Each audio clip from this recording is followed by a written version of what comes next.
Bien, je vous présente Pascal Laureau, qui est président de l'Institut Choiseul, qui est un think tank tourné vers la géopolitique et l'économie internationale. Pascal Laureau a un parcours professionnel diversifié. Il a été banquier, notamment en URSS. Il a été conseiller du président de la BERD. Il est passé aussi par le secteur public français, parce qu'il était en cabinet ministériel. Il a eu des responsabilités importantes chez Total, où il a dirigé les études économiques, les relations institutionnelles. Il a été membre de la commission de régulation de l'énergie. Puis maintenant, voilà, il dirige, j'allais dire, à plein temps l'Institut Choiseul. Il a publié une vingtaine d'ouvrages. Il va nous ouvrir le regard sur le monde. On a beaucoup déjà parlé d'internationalisation. Va faire un peu le point sur la situation du monde, mieux comprendre ce monde à la conquête duquel nous sommes lancés. Je te laisse la parole. Merci, cher Nicolas. Mesdames et messieurs, clairement, le monde aujourd'hui, Bien, mesdames et messieurs, cher Nicolas, le monde aujourd'hui et surtout le monde de demain, clairement, n'a rien à voir avec ce que l'on a pu connaître. Les paradigmes ont changé. Le monde recouvre une physionomie complètement différente. Fini la guerre froide, fini les affrontements internationaux qui opposaient d'un côté l'Est, l'Ouest, le monde libre, l'empire du mal. Aujourd'hui, les quêtes ou les conquêtes de territoire, c'est quelque chose de révolu, au moins en tout cas dans cette partie du monde, dans notre monde occidental. La mondialisation est passée par là, elle a bousculé un certain nombre de certitudes, un certain nombre de repères également. Cette mondialisation, elle est née essentiellement, en tout cas elle est émergée dans les années 90 avec bien sûr la fin de l'Union soviétique à la fin de 1991, bien sûr avec les accords de Marrakech qui ont été quelque chose d'assez central en 1994, qui ont vu le GATT disparaître pour voir se créer une organisation mondiale du commerce. Bien sûr aussi les années 90 et cette mondialisation a été caractérisée, bousculée, amplifiée, je dirais, par l'émergence d'un grand acteur qui s'appelle la Chine, qui en quelques années, après avoir sauvé l'économie mondiale, qui était bien encalminée par la crise asiatique de 97, a opérer une véritable blitzkrieg au niveau mondial, balayant un certain nombre de secteurs économiques industriels, notamment en Europe et en Occident, la chaussure, le bois, le textile et bien d'autres. Donc ces années 90 et cette mondialisation, c'est quelque chose de nouveau, c'est quelque chose qui doit nous marquer. Et cette mondialisation, finalement, en ouvrant une ère nouvelle, impacte notre perception des choses de deux façons. D'une part, l'économique aujourd'hui est de plus en plus au cœur des stratégies de puissance, et dans le même temps, l'Occident, qui est notre terreau culturel, historique, politique, est de plus en plus contesté à l'échelle du monde. Et ces deux paramètres, je pense que dès lors où on est aux affaires, dès lors où on est opérant, opérationnel, responsable d'une grande entreprise, enracinés dans un terreau européen mais à vocation internationale, ce sont des choses qu'il faut avoir à l'esprit. Alors je vais essayer de vous donner un peu ma vision personnelle de la réalité du monde telle que je le perçois, en tout cas moi aujourd'hui.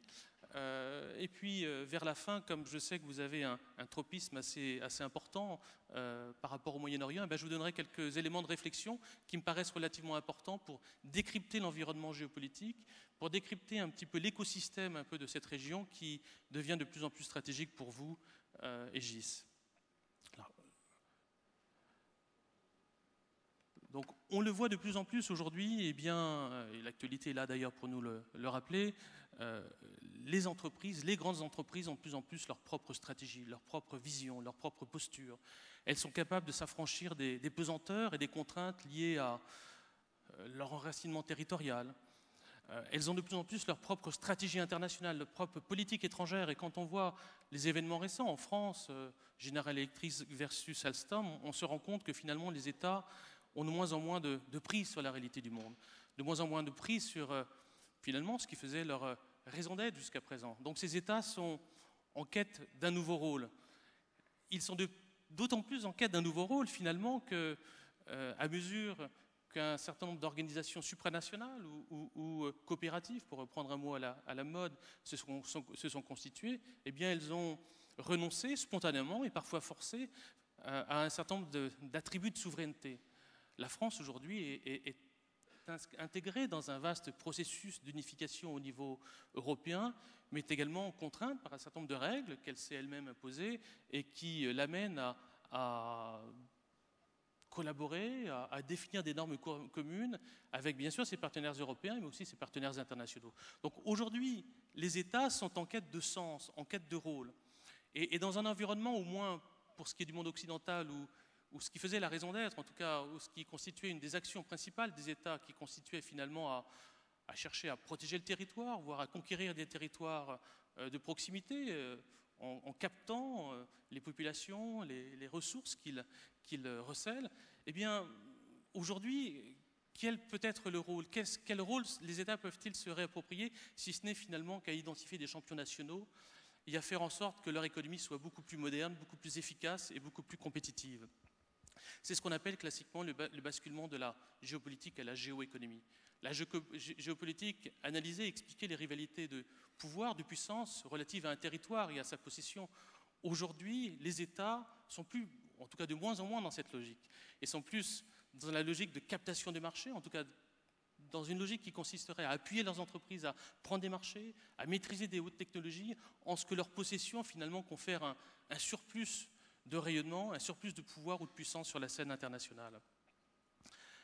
Alors cette notion de puissance qui est quand même toujours latente, et on s'en rend bien compte dans tous les débats internationaux, on s'en rend bien compte aussi lors des discussions qui existent au sein du Conseil européen, où chaque État européen cherche à placer ses intérêts, à promouvoir sa vision et parfois à faire en sorte que les autres adhèrent finalement à un certain nombre de politiques qu'il suggère. Eh bien, cette notion de puissance, elle a complètement évolué.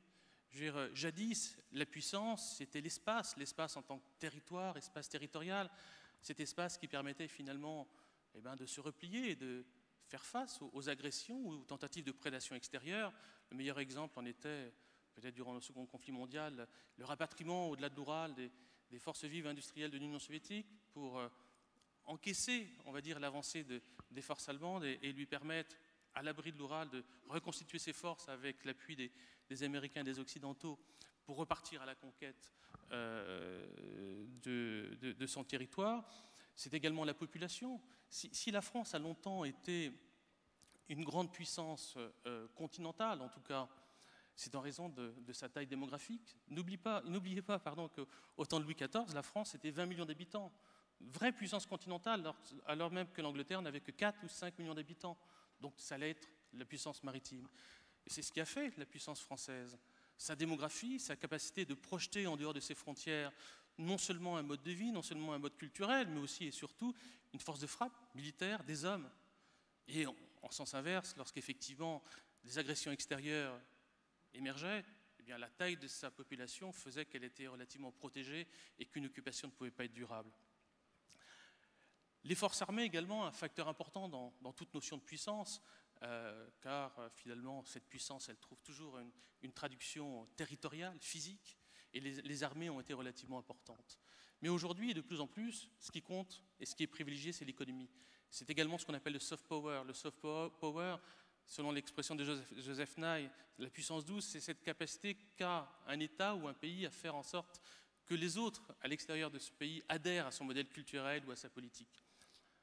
Les Américains, avec l'American Way of Life, sont quand même la quintessence un peu de cette notion de soft power, à travers leur langue, leurs machines, les blockbusters d'Hollywood, etc.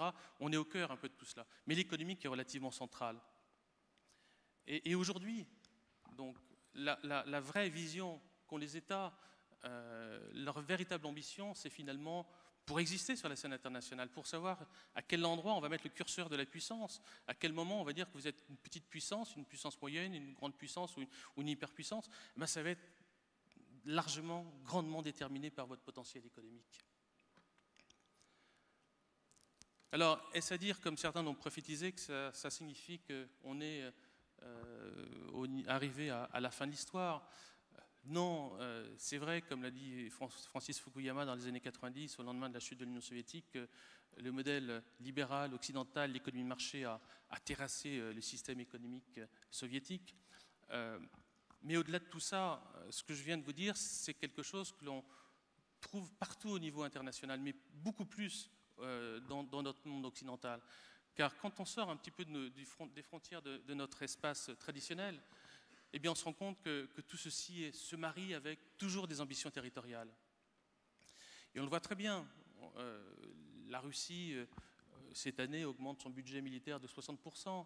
La Chine, on a des problèmes de statistiques bien sûr pour la Chine, mais a un budget militaire en hausse estimé entre 85 et 200%, tout dépend de ce que l'on met dedans. Mais on se rend compte, et on le sait, qu'il y a un véritable effort militaire. Donc la stratégie de conquête économique, la stratégie de puissance technologique se marie un peu partout dans les pays du Sud, ceux que l'on appelle du Sud, par cette ambition finalement d'émerger et de voir leur nation finalement prendre à leur tour le contrôle un peu des grandes évolutions du monde. Alors c'est vrai qu'on a prophétisé le choc des civilisations, c'est vrai également que Francis Fukuyama a parlé de la fin de l'histoire.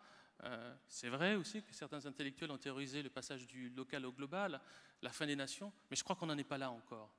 Véritablement, en dehors de l'Occident, où la notion de nation s'est un petit peu diluée dans des renoncements de souveraineté, eh bien, en dehors, c'est quelque chose qui remonte. Et aujourd'hui, de plus en plus, on se rend compte que les rivalités sont bien réelles.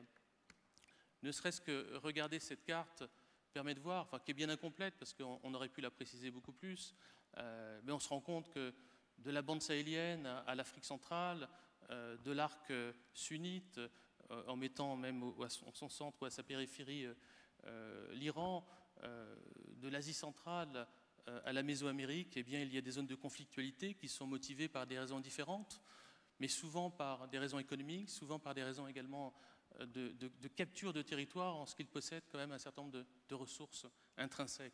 C'est le cas par exemple, et les événements très récents en mer de Chine montrent qu'effectivement l'économique est un élément structurant, mais la prise de possession territoriale est elle aussi encore importante. Alors, par rapport à cela, après avoir brossé un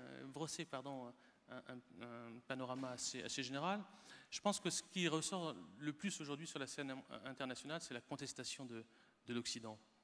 L'Occident, aujourd'hui, il est banalisé, il a perdu son magistère moral, il n'est plus vu par les différents acteurs de la scène internationale comme étant un pôle de référence, un endroit où se trouvent des repères.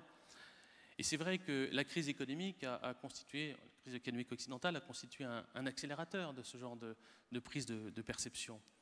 Le monde va vite, le monde se développe, le monde connaît une croissance économique significative, tandis que nous, en Europe, un petit peu moins aux États-Unis, on est confronté à de vrais problèmes structurels et l'image que l'on donne de nous-mêmes n'est pas, je dirais, le meilleur de ce que l'on aurait pu. Parce que c'est vrai aussi, il faut le souligner, c'est qu'au niveau mondial aujourd'hui, grâce au NTIC, à cette capacité que l'on a d'être informé de tout ce qui se passe aux quatre coins de la planète en temps réel, rien de ce qui se passe ici n'échappe en Afrique subsaharienne, en Amérique du Sud, en Asie centrale ou dans les insulines. Donc notre difficulté consubstantielle aujourd'hui à nous réformer, à nous projeter dans l'avenir, c'est quelque chose qui est très fortement perçu ici ou là. Donc promouvoir le modèle occidental aujourd'hui, c'est quelque chose qui est de plus en plus difficile. Et ça l'est de plus en plus, d'autant plus, je dirais, que finalement, en l'espace de quelques années, la Chine a émergé et a offert à un certain nombre de pays qui étaient très peu réceptifs aux directives du Fonds monétaire international, de la Banque mondiale, qui disaient qu'il fallait ouvrir les marchés, déréguler, introduire un système politique à l'occidental, etc. Eh bien, de plus en plus, on se rend compte que nos amis en dehors d'Europe et d'Amérique du Nord se rendent compte que la Chine n'a pas fait véritablement ce que nous préconisions, ce que l'on disait qu'il n'y avait pas d'autre recette. La Chine a montré qu'elle était en capacité de moderniser son économie, conquérir des marchés, conquérir le monde d'une certaine manière, sans pour autant réformer son système politique, en tout cas en passant simplement d'un système totalitaire à un système, on va dire, musclé, à parti unique. Donc aujourd'hui, notre capacité à promouvoir nos idées, à promouvoir notre modèle, c'est quelque chose qui est de plus en plus contesté. Je pense que c'est une idée qu'il faut absolument avoir en tête, et cette contestation, finalement, on la retrouve à plusieurs niveaux. Alors, on peut se situer au plus niveau, au niveau de l'hyperpuissance américaine qui est contestée aujourd'hui, et c'est vrai qu'en tête un peu de ce monde que l'on présente souvent comme étant multipolaire, finalement, vous avez deux grands acteurs qui sont en rivalité permanente. États-Unis-Chine, États-Unis, premier importateur, deuxième exportateur mondial, Chine, premier exportateur mondial, deuxième importateur mondial. États-Unis, premier budget militaire au monde, Chine, aujourd'hui troisième et bientôt deuxième. Et sans doute, à horizon de quelques années, sera-t-il en parité avec celui des États-Unis. Chine, première puissance commerciale mondiale, peut-être première puissance économique mondiale aujourd'hui, selon certaines statistiques, mais si ce n'est pas aujourd'hui, c'est une question de temps.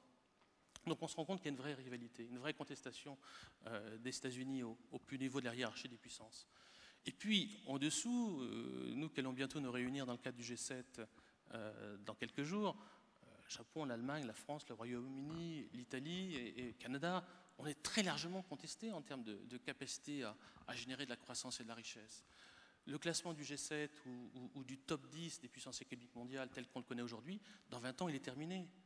Le Vietnam, l'Indonésie, le Brésil, bien sûr, encore plus rapidement, vont passer devant l'Italie, devant bien sûr l'Espagne, devant la France également. Donc à horizon de 20 ans, si nous sommes dans le top 30, peut-être 25, espérons-le, peut-être 20, ça sera vraiment déjà un bel exploit. Et au-delà de ces classements, au-delà de cette relégation, peut-être pas en deuxième catégorie, mais en tout cas derrière un certain nombre de nouveaux acteurs, eh bien on se rend compte que dans les régions où on avait une certaine excellence, on avait une certaine légitimité, on avait une capacité à prendre le dessus, en tout cas à faire passer un certain nombre de messages, au moins politiques, mais aussi économiques, et le politique accompagnant souvent l'économique et la réciproque étant vrai également, eh bien on se rend compte que vous avez des puissances qui sont des puissances pivots, qui entendent gérer un petit peu leur zone, imposer leurs règles, promouvoir leur façon de penser. Et donc, il faut qu'on en tienne compte de plus en plus, tant dans l'exercice économique et commercial que dans l'exercice politique. Alors, ce reflux d'Occident, on peut le voir aussi à travers un certain nombre de chiffres. C'est toujours assez enrichissant. Alors, effectivement, reflux ou tassement de la population, en tout cas de la contribution de l'Occident, entendu au sens États-Unis, Europe, Japon, au sein de la population mondiale, qui passe de 18% en 1980 à, tendanciellement, on sera à 13-14% en 2040. Mais au niveau du PIB, le tassement ou la contraction est encore plus forte, parce qu'on voit très bien que la part de la richesse occidentale au sein de la richesse mondiale va être amputée de moitié, au moins relativement en termes de pourcentage, vu qu'elle va passer de 70% en 1980 à peu près 35% en 2040 d'après les projections. Alors, les projections, il faut les prendre comme, et pour ce qu'elles sont, mais tendanciellement, on va dans cette direction. Est-ce que ça sera en 2040, 2030, 2050 ? Est-ce qu'on sera à 2, 3, 4, 5 points près ? Peu importe, c'est la tendance qui compte. Et dans les analyses et les projections qui sont faites, on voit que si effectivement il y a un décrochage, donc une division par deux de la part relative de l'Occident dans le PIB mondial, on se rend compte que la progression est encore plus forte pour l'Europe et que les États-Unis résistent beaucoup plus que ne résiste l'Europe en termes de contraction de sa part relative au sein de la richesse mondiale. Et ce que l'on voit pour le PIB mondial, eh bien c'est pareil aussi pour le commerce mondial. Et c'est bien normal quand on voit le développement des échanges sud-sud, quand on voit un peu tous les partenariats qui se créent entre le Brésil, la Chine étant le premier investisseur et le premier partenaire économique maintenant du Brésil, étant le premier investisseur sous forme d'investissement direct en Colombie, au Chili, bientôt en Argentine, en Afrique, en Asie du Sud-Est, etc. Eh bien c'est bien normal, ce n'est pas surprenant de voir un peu aussi la part du commerce extérieur, en tout cas la part de l'Occident dans le commerce mondial diminuer. Et là encore, la part relative de l'Europe au sein de cet ensemble régresse beaucoup plus rapidement, car l'Europe représentait 30% du commerce mondial en 80 et ne représentera plus que 10 contre 12 pour les États-Unis qui resteront à un niveau de 10%. Alors ceci, je sais que vous en avez parlé, mais ça bien sûr découle aussi d'une capacité à porter un développement, à porter une croissance économique, et ne serait-ce que cette projection depuis les années 80 jusqu'en 2012, en tout cas, ce sont des chiffres observés, montrent qu'effectivement, caracole en tête la Chine, l'Asie du Sud-Est, l'Afrique également, qu'on présentait comme étant mal partie, mais qui tourne quand même à un rythme de croisière de 5 à 6%, ce qui est énorme, peut-être pas suffisant par rapport à la croissance démographique de l'Afrique pour permettre le différentiel qui va faire de ce continent un continent qui va basculer dans la modernité, en tout cas un petit peu à l'européenne ou à l'asiatique, mais quand même. Et puis, tout derrière, les États-Unis et l'Europe qui sont timidement sur un train de croissance de 2% par an. Petite illustration également, je pense que c'est assez intéressant, c'est de montrer un peu un certain nombre de projections qui ont été faites sur eh bien la progression du PIB d'un certain nombre de pays versus les pays occidentaux. Entre 2000 et 2040, là encore, il ne s'agit qu'une projection, mais on voit très bien que certains pays vont émerger comme étant des puissances pivots, centrales sur l'économie mondiale. Alors vous allez me dire qu'effectivement, il y a des phénomènes de rattrapage, naturellement, mais quand même, en termes de masse, à horizon 2040, la Chine, l'Inde, le Brésil vont devenir des pays relativement importants, avec quand même à noter les États-Unis qui vont encore croître, progresser, s'enrichir, sans doute alimentés par une démographie, une immigration relativement importante qui nourrit encore la croissance, peut-être aussi en raison d'un système qui est beaucoup plus permissif à l'initiative et à l'innovation. Alors, après avoir posé un certain nombre de repères, d'idées qu'il est utile d'avoir en tête, quel monde demain? À quoi faut-il s'attendre? Alors, on a très bien vu, je le disais tout à l'heure, que les États ne sont pas morts. Les nations également ressurgissent un petit peu partout à l'échelle du monde, moins bien sûr en Europe, encore que le vote des élections européennes récemment montre qu'il y a une résurgence un petit peu de cette idée ou de cette volonté de s'enraciner dans un territoire à l'intérieur de frontières plus ou moins perméables. Les États sont contestés de plusieurs façons, néanmoins, par l'existence finalement de diaspora, par l'existence de communautés ethno-religieuses d'une certaine façon, qui font que, au-delà des frontières telles qu'elles existent aujourd'hui, certains veulent se rassembler. Le cas de la Crimée est une illustration flagrante. Je veux dire, une population russe qui a souhaité, on peut discourir longtemps un peu du modus operandi, naturellement, mais c'est une illustration de cette volonté d'un certain nombre de populations de se rassembler. La Hongrie ne fait pas exception aujourd'hui avec sa politique qui consiste à distribuer quasiment autant de passeports à des Hongrois de l'extérieur qu'il n'y a de Hongrois à l'intérieur aujourd'hui. Quand on voit ce qui se passe dans le Nord Mali également, avec cette volonté des Touaregs finalement d'unir leur destin avec des populations au-delà des frontières immédiates, algériennes, nigérianes et autres, dans un espace politique unifié et affranchi finalement un peu des populations de la boucle de la Volta, donc des populations négroïdes, véritablement d'Afrique subsaharienne. Donc on se rend compte qu'il y a des éléments de contestation relativement forts sur la scène internationale. On se rend compte également que les États peuvent être contestés par l'émergence de communautés cathodiques. Comment un État peut-il contrôler l'attitude, les postures de ces populations dès lors où finalement l'information sur ce qui se passe à l'intérieur vient de l'extérieur? Quand on va en Afrique du Nord, et beaucoup d'entre vous y vont, nos amis algériens ou marocains, souvent à 20h, au lieu de regarder les informations nationales marocaines ou algériennes, sont branchés sur TF1 ou sur la 2 pour voir le journal. Quand on est au Maroc, quand on est en Égypte, quand on est arabophone, on regarde Al Jazeera, donc une vision qatari de ce qui se passe en interne, chez eux. Donc l'existence de ces grands médias, quand on va en Afrique aujourd'hui, à part France 24, à part 2-3 autres chaînes francophones, aujourd'hui de plus en plus, vous avez CCTV, donc la télé officielle publique chinoise en langue française, qui émet et qui est captée. Donc on se rend compte qu'aujourd'hui, tout ce qui se passe à l'intérieur de nos frontières, finalement, peut être contesté par l'information qu'on en a et qui vient de l'extérieur. Et ça, c'est un élément de fragilisation de l'emprise d'un État sur son territoire et sur sa population. Enfin, troisième élément, eh bien, vous avez tous ces réseaux sociaux, ces communautés digitales qui font que grâce à la multiplication des milliers de tweets, eh bien des manifestations ont lieu, des révolutions ont pu aussi se dérouler, comme en Tunisie ou dans d'autres pays du monde arabo-musulman. Mais plus proche de nous, les indignés, notamment en Espagne, on a pu assister à un certain nombre de regroupements spontanés, mais motivés et orchestrés justement par ces communautés digitales qu'alimentaient des tweets, des appels sur Facebook ou autres.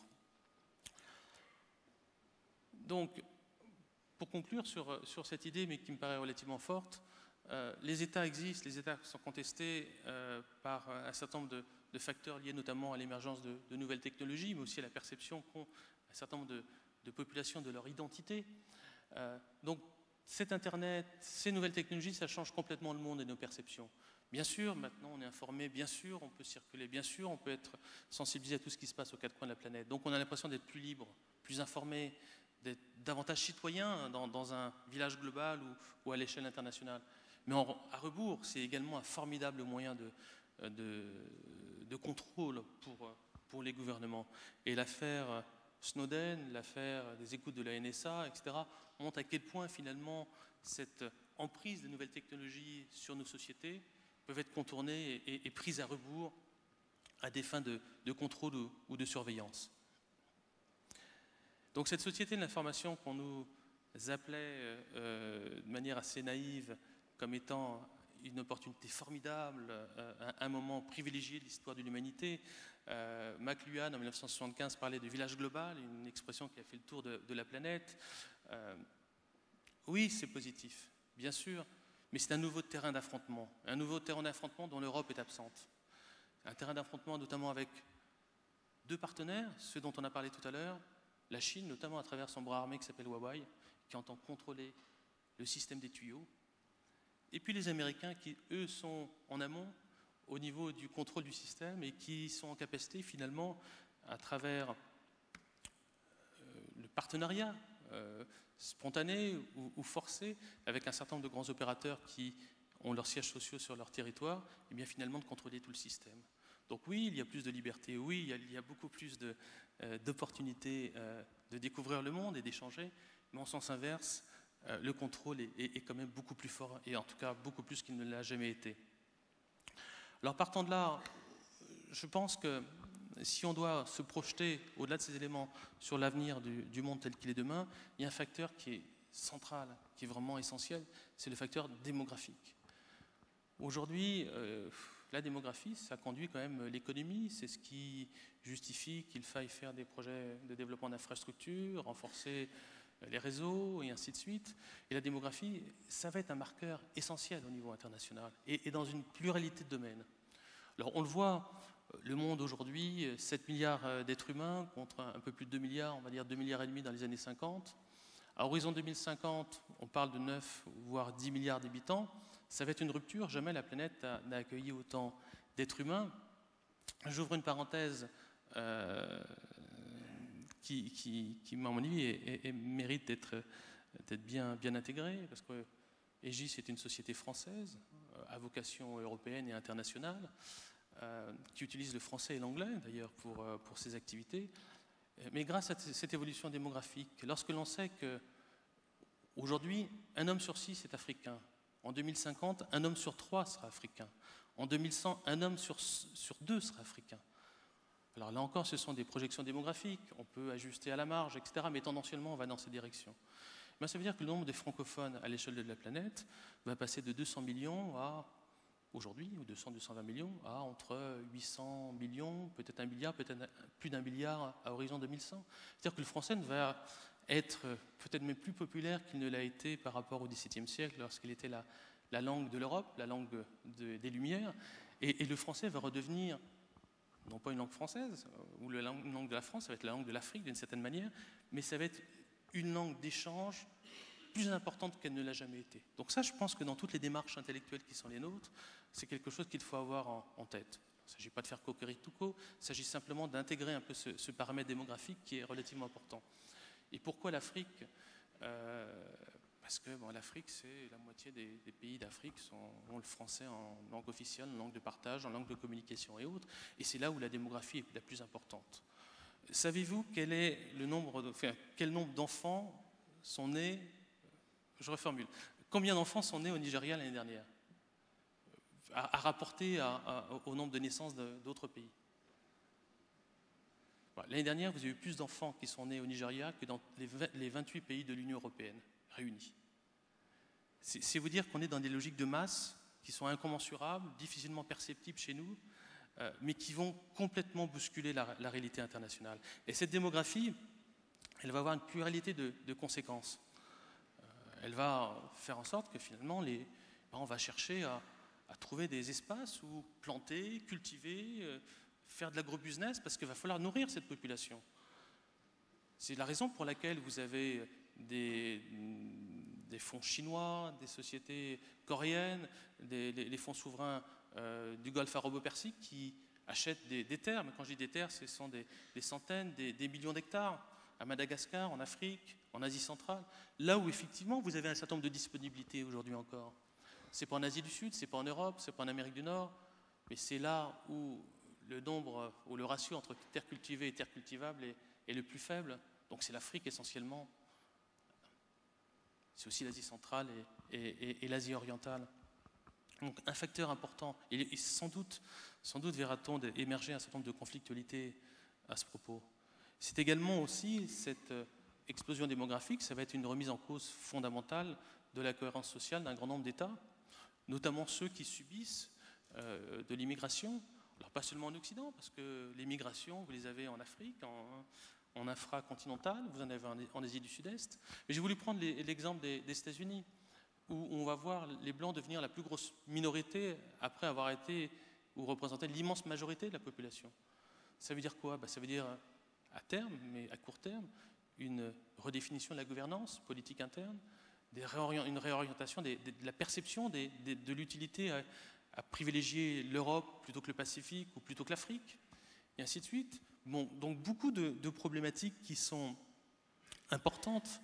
Ça veut dire aussi ces facteurs démographiques, qu'à un moment ou à un autre, vous avez des États qui vont éclater parce que, poussés par des migrations importantes, eh bien, vous avez des groupes politiquement constitués, souvent sur une base ethnique et ou religieuse, qui vont vouloir s'affranchir de la tutelle des États où ils se sont installés.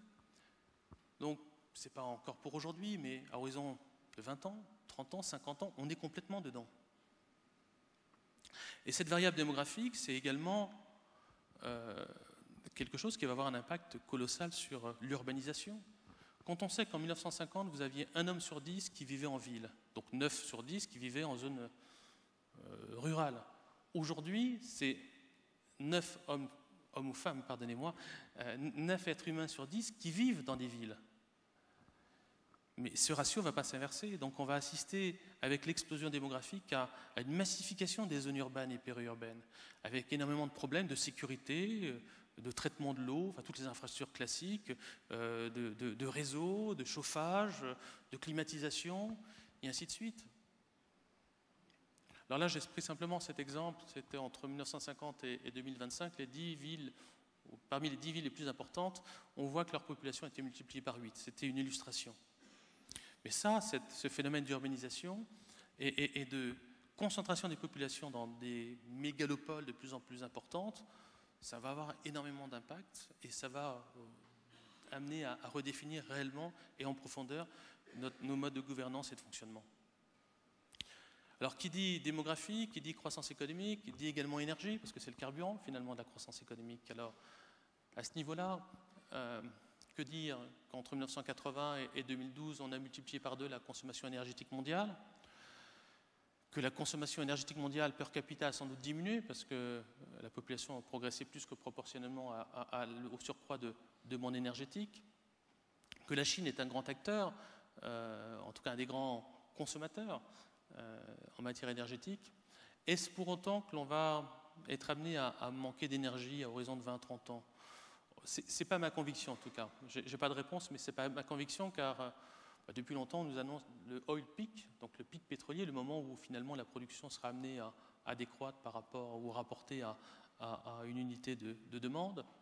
Parce qu'aussi on a toujours été capable d'innover, d'initier de véritables sauts technologiques. Ça a été le cas avec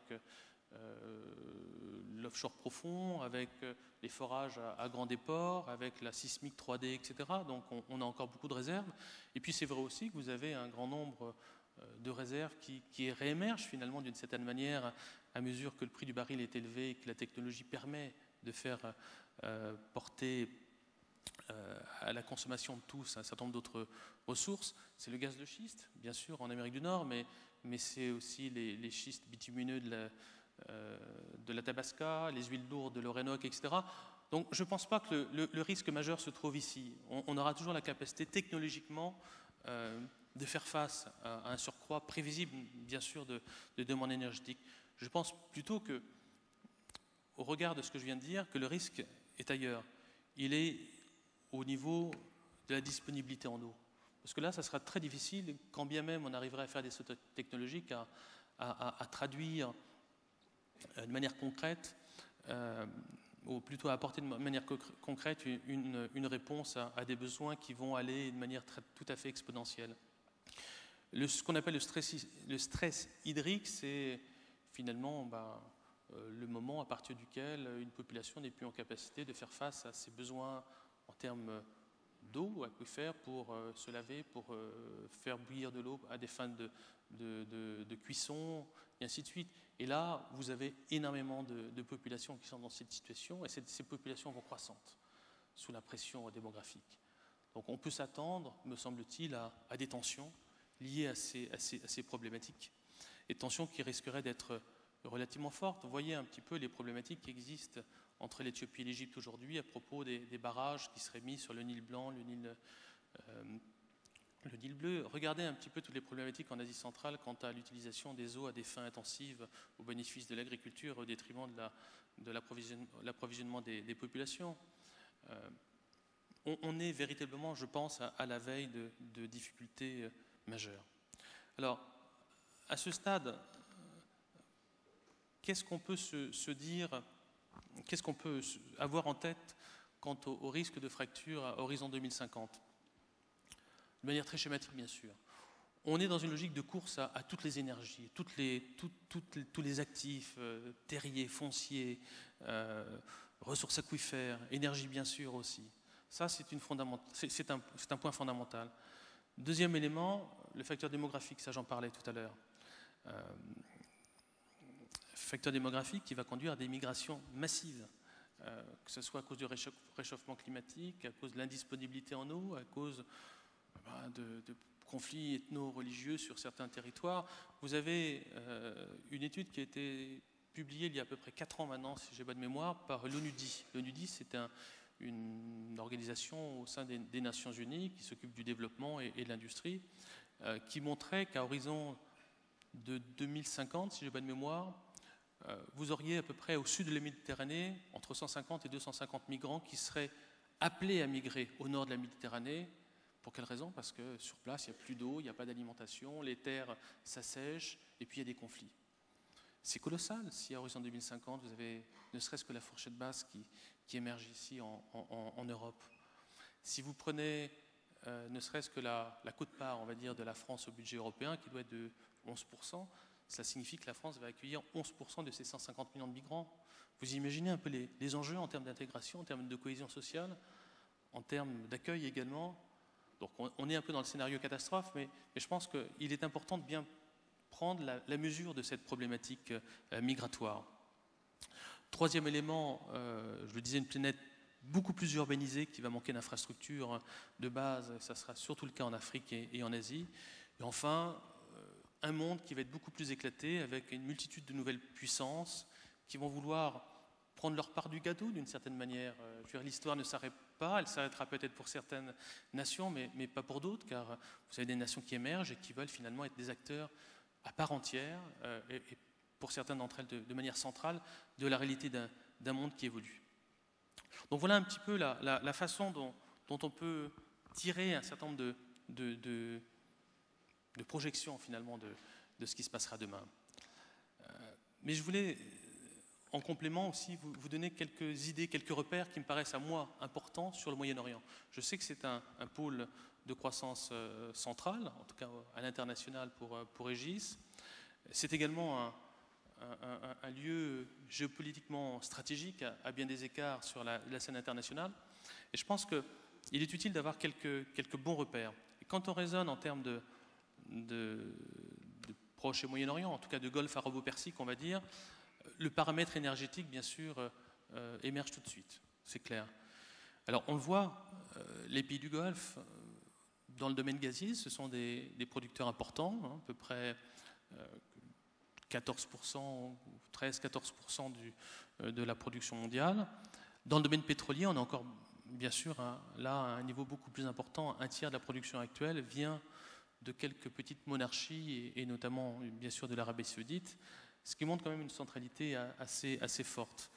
Si on se penchait sur l'état des réserves, là, on se rendrait compte que finalement, le Golfe arabo-persique est encore beaucoup plus important dans la mesure où leur proportion, pour la part de leurs réserves dans les réserves mondiales est bien plus importante que leur part de production dans la production mondiale. Donc, toujours avoir en tête l'énergie pour montrer que c'est quand même une région stratégique à bien des égards. On nous dit souvent que les États-Unis, ce sont les garants en dernier ressort de la sécurité de cette région du monde, et que les États-Unis ont un intérêt stratégique à la stabilité de la région. Je crois que tout le monde a un intérêt stratégique à ce que cette région du monde ne vacille pas, parce qu'il y a des problématiques énergétiques, il y a des problématiques terroristes également, mais ce dont on se rend compte, c'est que finalement les Américains sont de plus en plus affranchis de cette tutelle à l'égard du Golfe. Alors, on voit très bien, quand on regarde, c'est pas facile pour moi de me tourner la tête comme ça, j'ai un petit écran là, on voit très bien que la part du Golfe Persique dans les importations de pétrole aux États-Unis sont importantes, 20%, mais finalement, quand on voit la part de cette région du monde dans la consommation totale aux États-Unis, ça représente juste un dixième, un gros dixième, on va dire. Alors il y a la production locale, qui est notamment dopée par tout ce qui est hydrocarbures à base de schiste. Et puis vous avez également les États-Unis qui, faisant fi un peu des contingences politiques, eh bien, ont trouvé des points d'appui et donc d'approvisionnement relativement importants dans la mer des Caraïbes, et notamment au Venezuela, au-delà des problématiques chavésis, etc. Le Venezuela, les autres pétroliers colombiens et autres de la région contribuent de plus en plus à l'approvisionnement énergétique et donc aux importations pétrolières américaines. Les Américains, au cours des 20 dernières années, ont réussi également à s'enraciner davantage dans le golfe de Guinée, en Afrique, en Asie du Sud-Est, etc., avec cette volonté toujours plus de s'affranchir du pétrole moyen-oriental. Ce qu'ils ont réussi de faire, et vous le voyez. Et si on se met de l'autre côté, qu'est-ce que le Golfe ou les pays du Golfe représentent pour les États-Unis en termes de vente, d'exportation de biens de marchandises, ben vous voyez que ce n'est pas grand-chose, ça fait moins de 2%. Donc il ne faut pas penser que le Golfe, c'est aussi stratégique aujourd'hui que ça pouvait être le cas il y a 10 ou 15 ans. Et encore moins, a fortiori, il y a 50 ans, au lendemain de la Seconde Guerre mondiale. D'autant plus que les Américains n'oublient pas une chose, c'est que l'essentiel des terroristes qui ont frappé le 11 septembre, quand je dis l'essentiel, la majorité, ils venaient d'Arabie saoudite. Donc ça, c'est un facteur relativement important dans la perception américaine de cette région. Alors, c'est une région qui, quand même, a une croissance économique tout à fait honorable, qui se situe en moyenne à peu près dans le rythme de la croissance économique mondiale, légèrement supérieur, avec bien sûr pour le Qatar un effet de yo-yo, parce que c'est une microéconomie très dépendante de l'énergie et qui a été quand même un petit peu perturbée par un certain nombre de mini-crises. Mais dans l'ensemble, on a une activité économique, un rythme économique qui est relativement soutenu, qui est un point fort pour la région. Le point faible, c'est qu'on est au cœur d'une instabilité assez gigantesque. Le Proche et le Moyen-Orient, c'est une zone de conflit avec des pays qui sont complètement déstructurés à leur périphérie, comme la Somalie, enfin, l'ancienne Somaliland britannique et l'ancienne Somalie italienne, avec le Soudan éclaté, avec la Libye qui est toujours en voie d'insurrection et depuis l'intervention franco-britannique, c'est un pays qui va un petit peu à volo sans aucune direction, avec également l'Afghanistan, le Yémen et notamment le Yémen occidental qui sont confrontés à de vraies insurrections et en tout cas une véritable instabilité politico-stratégique. Donc voilà, on est quand même au cœur d'un monde dangereux, instable, dont la stabilité est quand même assurée aujourd'hui par les forces armées américaines. Elles sont toujours là, malgré le repli un petit peu politique et économique. Il y a toujours une volonté de stabiliser les choses, et c'est sans doute une bonne chose et une garantie de cette stabilité. Stabilité qui, pour l'essentiel, à mon sens en tout cas, est assurée par l'Arabie saoudite, qui a un rôle, une contribution relativement positive. L'Arabie saoudite, c'est une véritable économie fondée bien sûr sur des richesses en hydrocarbures, mais richesses qui ont su être utilisées intelligemment pour stabiliser un peu les demandes sociales à travers une politique assez généreuse de prise en charge d'aspiration à l'éducation, à l'enseignement, etc., à l'hébergement également. Une économie donc, qui connaît une croissance assez significative, même si elle s'est tassée en tout cas, même si les perspectives, elle a été relativement contrainte en 2013, mais il y a des perspectives relativement intéressantes et favorables. Et puis c'est un pays qui a su, d'une certaine manière, se situer, se positionner au cœur un peu d'une multitude d'équations géostratégiques assez complexes entre Bahreïn, qui a été déstabilisé par des agissements et des révoltes de sa majorité chiite, à travers l'Irak, à travers la problématique iranienne, à travers aussi la compétition entre le Qatar et l'Arabie saoudite en Syrie et il y a peu en Égypte. C'est un pays qui a adopté une politique relativement modérée, assez ouverte et très stabilisatrice. Donc je pense que dans cette région du monde, pour une multitude de facteurs qui sont ici mais que je ne vais pas reprendre, on peut considérer que l'Arabie saoudite a un rôle très positif. Est-ce pour autant qu'on est dans une région critique? Et j'en terminerai par là. Alors quand on voit, et je vais conforter un peu ce que je viens de dire à l'instant, quand on voit la région, il y a des pays qui sont en voie d'éclatement, qui sont ingérables. On ne sait pas trop comment on va en sortir, que ce soit l'Irak qui est pris entre diverses forces centrifuges. Maintenant, vous avez la minorité chiite qui était essentiellement basée à Bassora, qui représente 60% de la population globale, qui a le pouvoir à Bagdad, reléguant les sunnites qui historiquement étaient les maîtres du pays dans des situations hors de tout contrôle, et donc ce sont eux d'ailleurs qui alimentent un petit peu le terrorisme, en tout cas les insurrections ou les flambées de violence auxquelles on assiste quotidiennement, et puis avec un nord du pays, le Kurdistan, qui est semi-indépendant, quasiment indépendant de fait, et qui sans doute le sera à un moment ou à un autre. Une Syrie où aujourd'hui, eh bien, vous avez un pays réel autour de Bachar al-Assad. S'il est là depuis 3 ans, ça veut dire qu'il bénéficie d'un vrai soutien populaire aussi. Il ne faut pas caricaturer un petit peu les choses, avec effectivement des détours peu à son actif, peu à mettre à son actif, mais néanmoins une relative popularité, et puis une opposition qui est complètement, comment dire,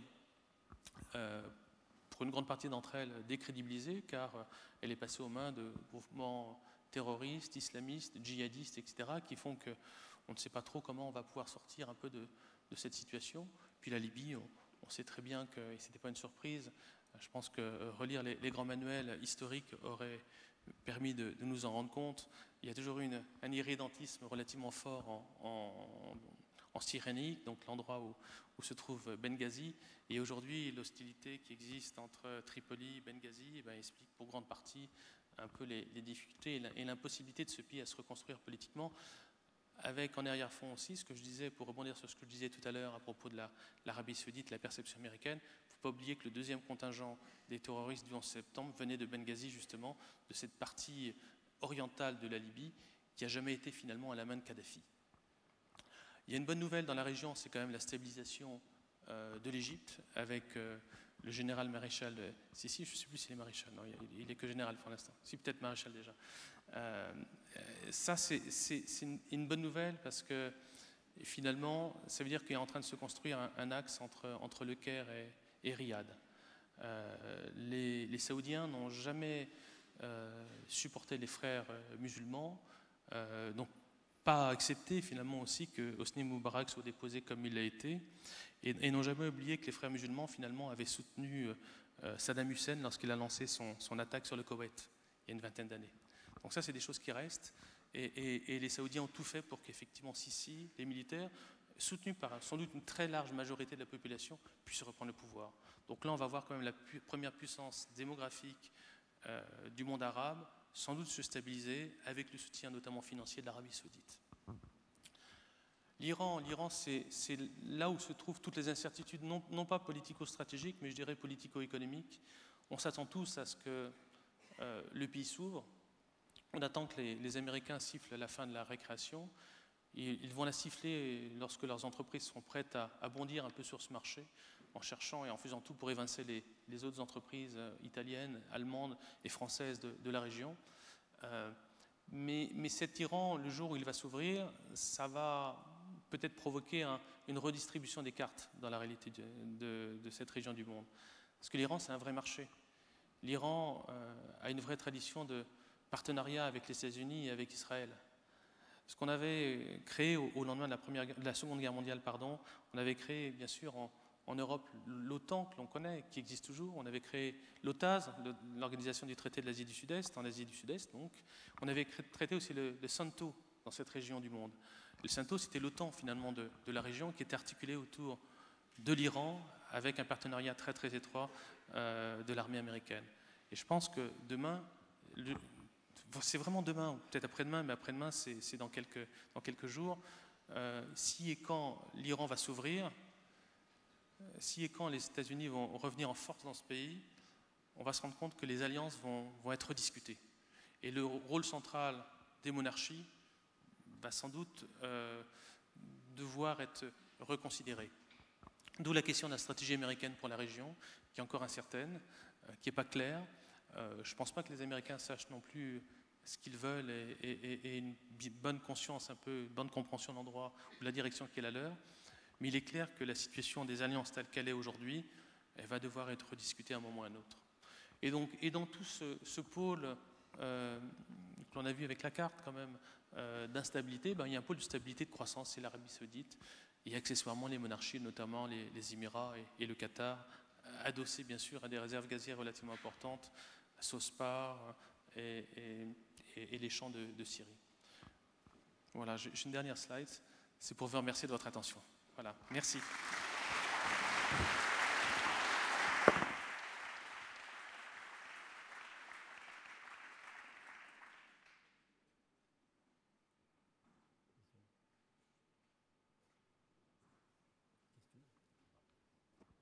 Je ne sais pas s'il y a une session de questions-réponses. J'imagine qu'il y a beaucoup de personnes qui sont peut-être pressées aussi d'aller déjeuner parce qu'il y avait un petit peu de retard. Je pense qu'on a récupéré le retard d'une certaine manière. On est au moment où on devait terminer. Mais je pense que c'est au maître des cérémonies peut-être de reprendre la parole, non? Je ne sais pas. Ou... Si vous en êtes d'accord. Merci beaucoup, c'était passionnant.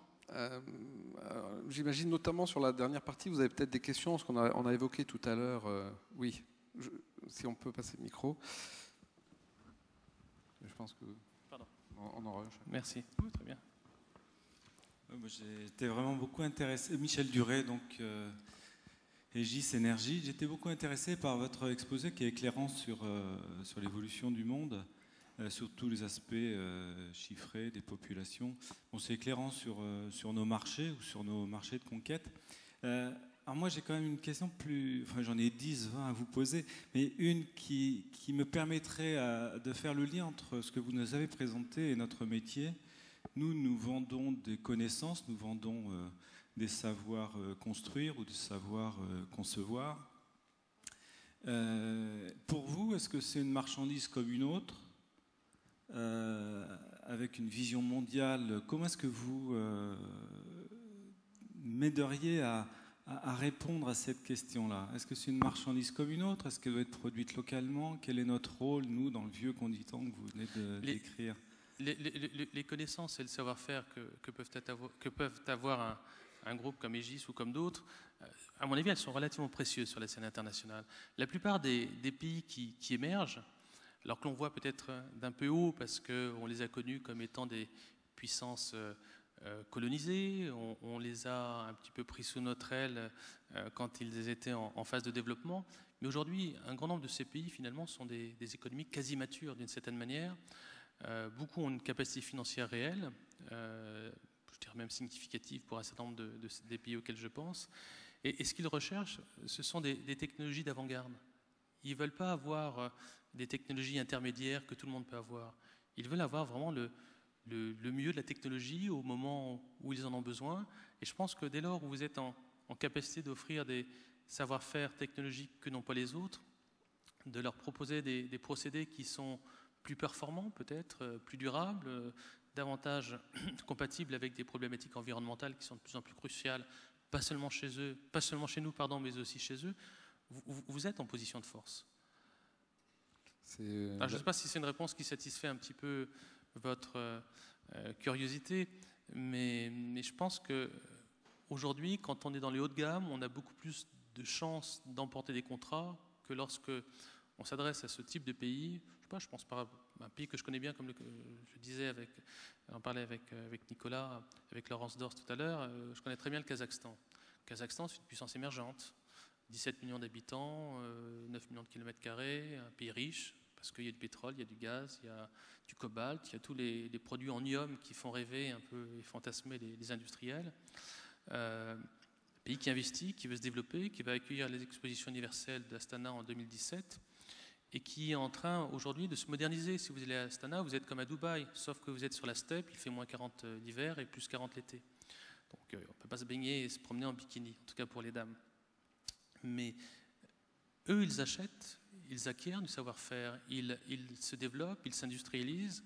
Et quand je discute avec des dirigeants gouvernementaux, ils me disent, mais moi, les entreprises qui ont un savoir-faire intermédiaire qui est bien, c'est très bien, je veux bien les recevoir, mais ceux avec lesquels je veux contracter, ce sont ceux qui peuvent m'offrir le meilleur de la technologie au meilleur prix. Quand on est dans cette logique-là, je pense qu'on a toutes ces chances par rapport à des entreprises chinoises, des entreprises indiennes, des entreprises qui sont originaires de pays émergents, qui ont un savoir-faire technologique, qui peuvent faire des usines de dessalement de l'eau, qui peuvent faire des centraux téléphoniques, des raffineries et autres, mais qui les feront peut-être avec cette touche technologique en moins qui va faire la différence. Et eux, ils sont prêts à payer plus cher pour avoir cette différence. Merci. Une autre question ? Sur le Middle East, il est tard, on sent une baisse d'énergie. Écoutez, juste moi, quelque chose qui m'a interpellé, finalement j'en profite parce que je suis là. Vous parlez de guerre économique et en même temps vous nous montrez les budgets militaires qui explosent. Il y a un côté inquiétant quand même là-dedans, notamment le budget américain. Bon, ça, éventuellement, ça fait tourner l'industrie, le budget chinois. Quelle est l'analyse par rapport à ça en fait? Parce que si je le mets dans l'armement, je ne le mets pas ailleurs. Ça veut dire qu'il y a un certain nombre de pays qui ont pris le virage du tout économique et du renoncement à la puissance sur la scène, enfin à l'échelle internationale, et des pays qui sont, les États-Unis, mais aussi la Chine, qui sont dans une logique de vraie conflictualité économique. L'affaire de BNP Paribas, elle est là pour le montrer. Je veux dire, au-delà un peu des grands discours, il y a des vraies stratégies derrière, il y a des vraies ambitions, une vraie volonté de sanctionner la première banque européenne. Je veux dire, il y a une véritable impulsion politique étayée par un vrai discours et une vraie vision stratégique à long terme que nous n'en avons pas. Mais voilà, vous avez des pays qui sont dans une logique où ils comprennent que l'économique est centrale, mais que pour exister, en tout cas pour émerger, ou maintenir une domination, en tout cas une emprise réelle sur le cours des affaires du monde, eh bien il convient de maintenir ou de développer une réalité et un potentiel militaire significatif. Bien sûr. Ouais.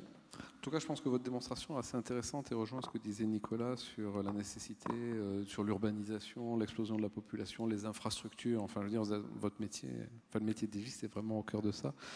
Est-ce que vous avez une dernière question ou est-ce que oui?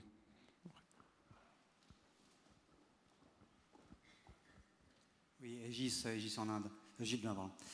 Juste une question sur ce que vous allez dire sur la peur qu'ont souvent les Français de la globalisation, où le thème peut être on a peur que les autres nous prennent nos emplois. Qu'est-ce que vous, depuis votre institut, comment vous voyez les choses? Alors ça c'est une question à tiroir. Je veux dire, il pas mal de sous-questions qui y sont associées. Bon, la perception que l'on a, c'est quand même qu'il y a une vraie frilosité en France par rapport à un monde qui bouge et qui bouge très très vite. Alors, essayer d'identifier un petit peu les questions, ou peut-être même des explications un peu de cette situation, elle tient peut-être à la spécificité française qui fait que finalement le monde tel qu'il évolue n'évolue pas dans un sens qui nous est conforme, en tout cas qui est en phase avec nos habitudes, avec nos traditions, avec ce que l'on se fait un peu de la réalité du monde et des rapports de force. Elle tient peut-être aussi au fait qu'en France, on a une culture qui est sans doute, je dis pas peut-être, je dis sans doute, moins tournée vers le grand large. On a toujours été une puissance continentale. On a également, et je ne veux pas faire l'antiparlementarisme, mais peut-être une classe politique qui a le sentiment que finalement le monde est beaucoup moins agité, va beaucoup moins vite qu'il ne l'imagine. Il est toujours confondant de discuter avec un certain nombre de responsables politiques et de voir qu'ils sont incapables de positionner sur la carte du monde tel ou tel pays, qu'ils ne sont pas sensibilisés à telle ou telle évolution majeure. Ça, ce sont des réalités. Je pense que la frilosité dont vous parlez, elle s'explique par ça. Elle s'explique également par le sentiment de déclassement, d'une certaine manière. La France, en 1914, avait la première armée du monde. Dans tous les albums historiques, on avait le rose pour la France, le bleu pour le Royaume-Uni. C'est ça un petit peu l'histoire de ce pays qui était tout petit, mine de rien, mais qui a apporté beaucoup de choses au monde, en tout cas qui s'est étendu aux quatre coins de la planète et qui a été sans doute le premier à faire sa contraction, le dernier à faire une contraction territoriale en abonnant son empire colonial, bien après les Britanniques qui ont reflué après 1956, et alors même que les États-Unis de leur côté n'ont jamais eu d'empire colonial, si ce n'est les Philippines en 1898 et puis Guam, etc., les Micronésies allemandes et autres. Donc voilà, donc tout ceci c'est un mix culturel, politique, une incompréhension peut-être ou une volonté, une nécessité volontaire par rapport à un monde qui bouge très vite et où on a du mal à trouver notre place. Mais je dirais qu'il faut distinguer entre le politique et l'économique, parce que quand on est dans des grands groupes, voire même dans de grosses PME, le monde finalement ne fait pas peur. On voit des entreprises qui sont capables de s'adapter, de s'internationaliser, de dialoguer et puis de conquérir des marchés. Parce qu'on a un savoir-faire, on a de bons ingénieurs, on a compréhension du monde, du multiculturalisme que n'ont pas d'autres États et notamment des États émergents. Donc ce sentiment, je pense, de crainte, pour reprendre, ou de peur, parce que je n'avais pas utilisé ce mot-là, c'est vous qui l'avez utilisé, de peur par rapport au reste du monde, il est en grande partie imputable peut-être à notre éducation, notamment notre éducation politique et à l'attitude de certains de nos dirigeants qui finalement n'ont jamais embrassé le grand large, à la différence quand même de la jeunesse française aujourd'hui et puis de nos grandes entreprises. Le monde à vous ne vous fait pas peur. On est dans un environnement concurrentiel, nous le savons. Il faut se battre. Rien n'est acquis. C'est même de plus en plus difficile de penser que quelque chose est acquis. Et ce n'est pas pour autant qu'on baisse les bras. Donc voilà, on est capable de réagir. Mais tout le corps social n'est pas à l'unisson des entreprises ou de la jeunesse, malheureusement. Vous avez des noms ? Pardon ? Est-ce que vous avez des noms des hommes politiques qui n'arrivent pas à... Non ? Sur l'écran, d'accord. On dira après. Dernière question. Écoutez, il ne nous reste plus qu'à vous applaudir et vous remercier. Bravo.